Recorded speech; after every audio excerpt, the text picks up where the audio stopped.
네, 기생충의 오스카 수상 소식은 잠시 뒤에 다시 알아보고 신종 코로나 소식을 먼저 전해드리겠습니다. 정부가 내일 중국 우한시에 세 번째 전세기를 보내기로 했습니다.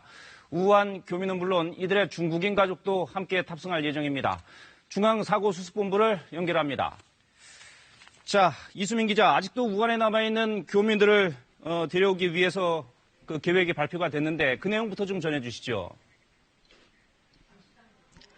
네, 정부는 내일 3차 임시항공편을 중국 우한시에 보낼 계획이라고 밝혔는데요. 3차 전세기는 내일 인천공항에서 출발해 모레 아침 김포공항으로 도착할 예정입니다. 이번엔 우한 교민과 함께 중국인 가족들도 탑승하게 되는데요. 탑승 가능한 가족은 한국인의 배우자와 부모, 자녀입니다.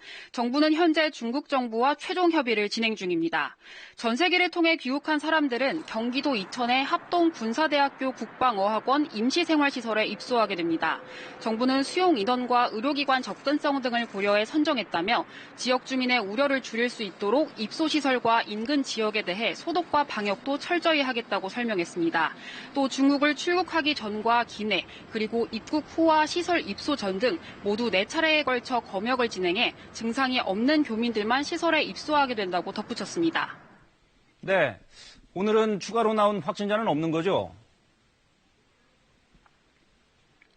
네, 그렇습니다. 오늘 오전 9시 기준으로 추가 확진자는 더 나오지 않았는데요. 이로써 국내 확진자는 모두 27명으로 어제와 같습니다. 현재 800명이 넘는 사람이 격리검사를 받고 있는데요. 어제 오후와 비교해 79명이 줄어들었습니다.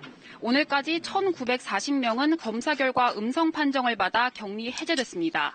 한편 지난달 중국 우한시에서 들어온 전수조사 대상자 전원이 오늘 자정을 기준으로 관리에서 해제됐습니다.